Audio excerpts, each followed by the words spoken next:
What do you get when you mix characters from a Saturday morning cartoon with Honey, I Shrunk the Kids?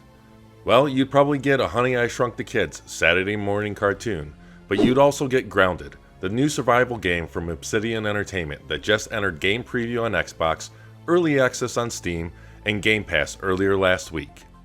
In this pint-sized adventure, you play as one of 4 characters who wake up in a familiar setting, but from a very unfamiliar perspective. You make your way through a backyard, no larger than the size of a bug, and discover the mysteries hidden within the land. The first thing I'd like to highlight are the excellent accessibility features in the game. Not only has Obsidian included options for colorblind modes and different text sizes, but they even offer an arachnophobia safe mode for the people who have a hard time dealing with the 8-legged monstrosities in the game. I always appreciate it when developers allow options for more people to enjoy their games, and Obsidian have gone above and beyond here in my opinion. Upon starting the game, the first thing you may notice are the graphics. Survival games aren't generally great looking titles, but Grounded breaks this trend by using a plethora of impressive rendering techniques backed up by an excellent art direction. Powered by Unreal Engine 4, the game takes advantage of a range of features such as parallax occlusion mapping, crepuscular rays, motion blur, volumetric fog and lighting, excellent texture work, and detailed character models. The shallow depth of field used in the game does a great job of making you feel like a miniaturized teen in a world larger than life. The bugs you encounter in the yard look great while using a stylized look that fits perfectly in the world. The title doesn't aim for photorealism at all, but that's one of the most attractive aspects in my opinion and helps the game stand out. However, all is not perfect with the presentation. The level of detail system loads in objects a bit too close to the player and can be distracting at times. Pop-in with insects can also be noticeable and jarring to say the least.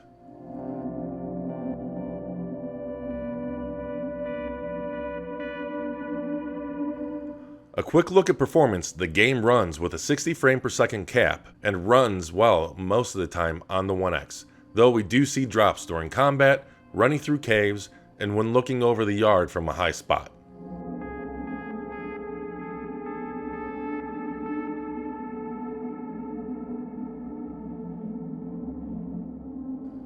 While all of these issues are present on the Xbox One X, they seem to be mostly eliminated when playing on the PC with maxed out settings. The game is still not finished, so it's not fair to be too critical of the graphics, but it'll be interesting to see how the presentation evolves, especially on the Xbox Series X. Much like the visuals, the audio is handled extremely well in the game. You're greeted to some excellent synthesized music right at the title screen, paying homage to what you might hear in a classic 80s movie. The melodies throughout the game do a great job of adding to the atmosphere as you explore, fight, and discover new areas. The backyard is also filled with background effects, from birds to various insects you come across, all with distinct sounds.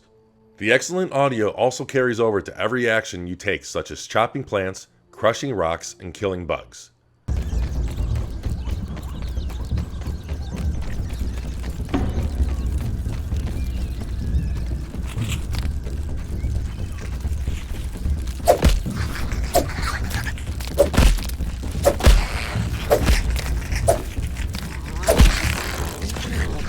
The voice acting is also great, though there is currently very little of it in the game.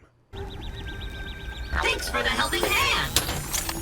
I am Burgle, acting science manager for this project. I am also a robot.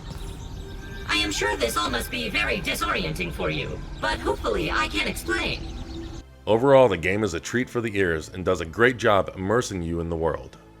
Moving on, Grounded follows a similar template found in many other survival games.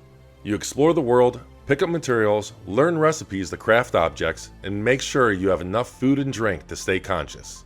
You'll need to do all this while fending off the creepy crawlers who would love to make you their next meal. New recipes are found by using computers in the multiple field stations you'll find in the yard. Here you can analyze materials to unlock new items to craft. You can also learn new or upgraded items to build by trading raw science, the form of currency used in the game, with Burgle, the robotic assistant you eventually meet. Burgle also provides quests and looks to be a key part in the story. With this being an unfinished game, don't expect there to be too much of a story so far, but Obsidian does a great job at hinting that there is more to the world than meets the eye. Speaking of the world, the game does a pretty good job of presenting a convincing ecosystem. Ants will collect food for their colony, larger insects will attack smaller prey, and most of the creatures look to be interacting in the world in a believable manner. The only thing that really stuck out to me is that while we see some bugs attack each other, I almost never saw spiders go after other creatures in the world. You might think they aren't hungry at that point, but they surely always have a taste for bite-sized humans. All in all, the folks at Obsidian have done a great job creating a cohesive world with solid mechanics and a lot of depth. Survival games certainly aren't anything new these days, and it takes a lot to stand out in the market. For a studio that has never tackled this genre, Obsidian has done an awesome job creating a world full of mystery and sometimes terror. This is even more impressive when you consider the game was a passion project made by less than 20 people. Even though the game is unfinished and in early access, it's quite polished, and in all the time I spent exploring the world, I only ran into one bug. No pun intended. So I'm excited to see how the studio evolves the world and story with their monthly updates. If you're a fan of the genre, the classic 80s movie, or just want to know how terrifying a garage-sized spider can truly be, I think Grounded is well worth a look. As always, thanks for watching. If you enjoyed this video, hit the like button and subscribe for more awesome Xbox videos.